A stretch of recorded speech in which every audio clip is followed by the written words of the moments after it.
welcome to another episode of The Clever Clarinetist. I'm your host, Dr. Larkin Sanders. Today I'm doing a quick trial of the soprano clarinet mouthpieces by Selmer Paris.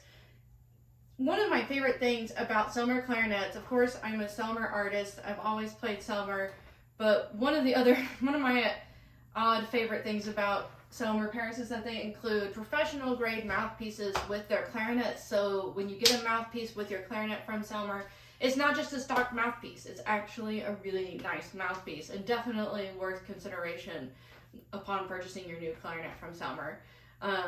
So I'm going to go through their entire line of soprano clarinet mouthpieces, of which there are 3 models, and do a little bit of comparing and contrasting and see how they stack up to my current mouthpiece of preference, my D'Addario Evolution mouthpiece. So before we get into the nitty-gritty of all these little mouthpieces, let's do a quick test of my current mouthpiece and setup. So I'll play a quick F major scale, 3 octaves slurred, then articulated, and then an excerpt from Brahms's E-flat major sonata. I'm also just now starting to break in a new box of reeds, so I will be using one of my brand new reeds today for this trial.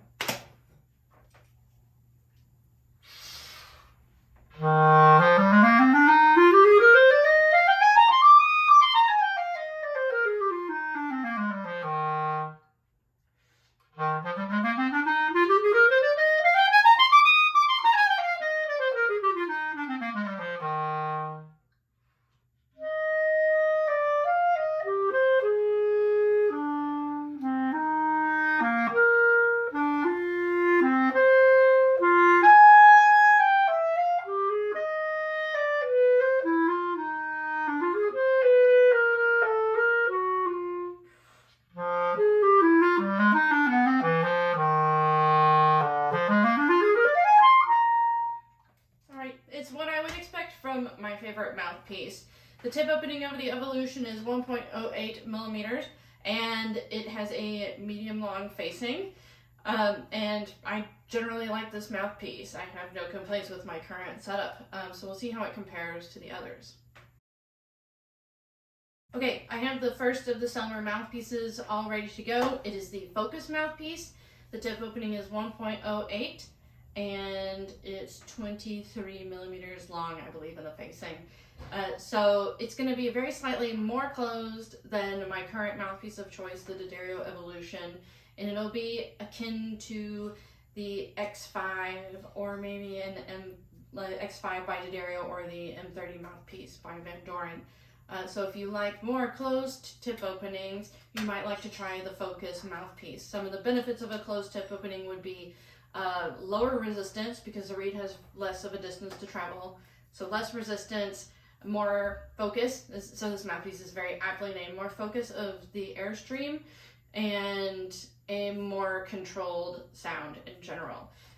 Some of the maybe downsides of a smaller tip opening mouthpiece is less flexibility in your sound, so it's harder to do things like smearing and extended techniques, and something that if you are a jazz player you'll want to avoid in general. And sometimes it can be more challenging to project on a small tip opening mouthpiece, but it also has to do with your oral anatomy as to which mouthpiece opening is best for you. So let's give this one a try and see how it goes.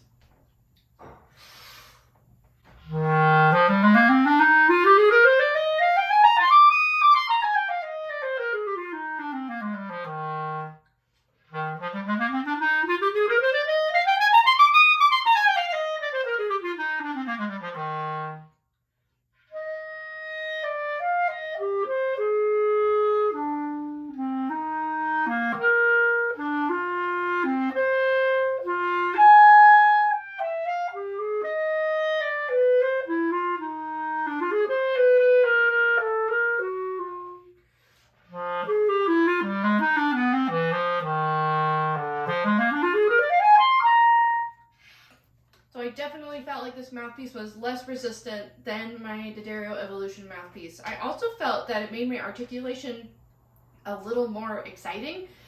Maybe it wasn't the most accurate at times, but I definitely felt comfortable going a little bit faster with the articulated scale. I also felt like the sound quality in general was a little bit brighter and a little bit more pingy. than my current mouthpiece, which is not necessarily a bad thing. But let's move on to the next piece and see how that sounds.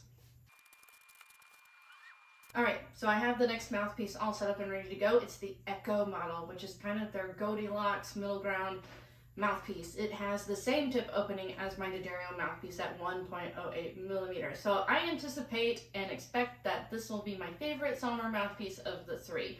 I feel like it has almost exactly the same dimensions as my D'Addario mouthpiece, both in facing and in tip opening, and I think the bore shape is also the same.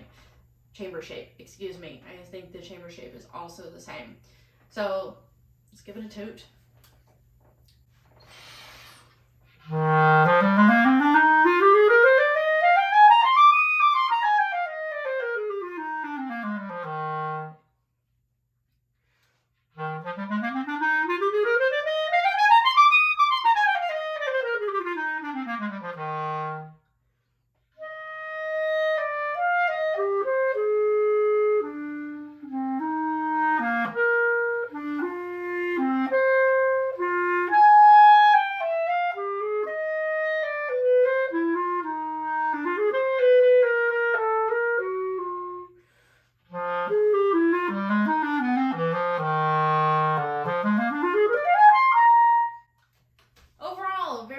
Sound very similar to what I'm used to. It felt a little bit more resistant than my D'Addario mouthpiece, definitely more resistant than the Focus mouthpiece, and overall really nice dark quality of sound. I might prefer that sound quality a little bit to my D'Addario mouthpiece. However, I guess it should be noted that my D'Addario mouthpiece is about 4 years old at this point, so it's probably due for a refacing or just replacement in general. So maybe I'm doing a little bit of shopping for myself today. Who knows? Who's to say? Let's go on to the Concept mouthpiece. Okay, so this is the Concept mouthpiece. It is the most open tip of the three Selmer mouthpieces at 1.1 millimeters. So it'll be a little bit like an X10, a little bit like one of the more open Bandoran mouthpiece openings, about like a B45 or B40. So I expect this mouthpiece to be a little bit more resistant than what I just tried out with the Echo, but maybe I also kind of expect it to have a pretty sound. I don't know if it's going to be as pretty as the Echo, but I anticipate liking it more than the Focus in general. So I also expect it to have a little bit of wild articulation. So let's see if my hypotheses are correct.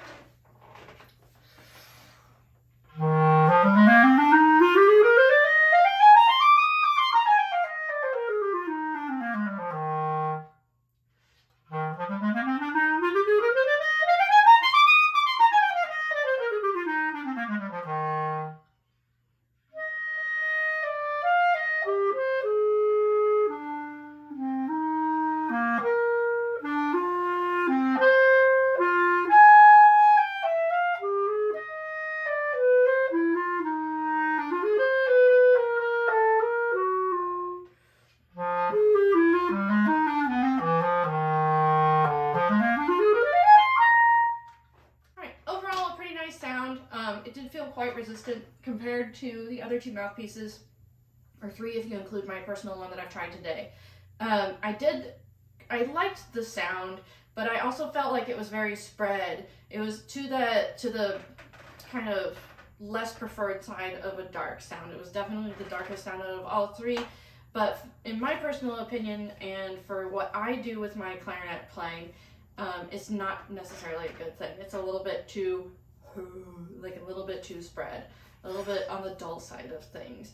So this would not be a great choice for me, but I still got a nice sound on it, and maybe if someday I develop this ultra muscular embouchure and I need something with a little bit more punch to it, then the Concept could be a good option for me. But I think overall, between these three mouthpieces by Selmer, my mouthpiece of choice is going to be the Echo mouthpiece. It's most like my D'Addario mouthpiece. It has a really nice sound. The articulation was very comfortable, and I felt like my instrument was even and smooth, and I didn't have any issues that are often related to mouthpiece problems. I also want to give you a quick note about the packaging for these mouthpieces. I really like it because it seems really sustainable and easy to dispose of.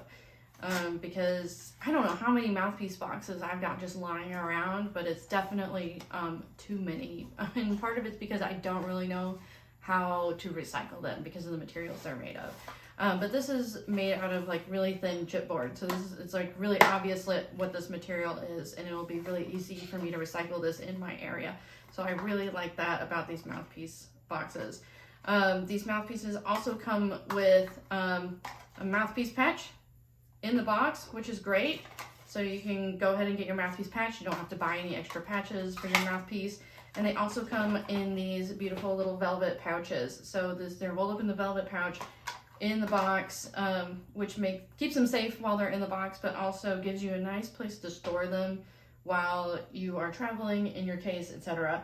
The rubber compound that mouthpieces are made of have a tendency to tarnish silver-plated keys. So if you are able to, it's a good idea to kind of encapsulate your mouthpiece as to prevent tarnishing of your silver keys.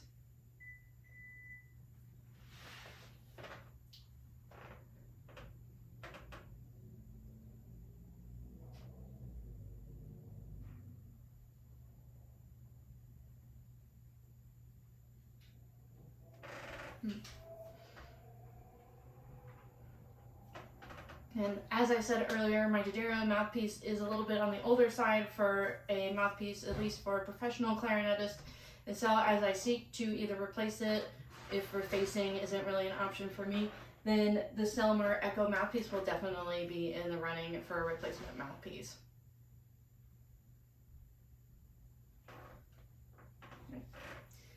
Thanks so much for watching, and I'll see you next time.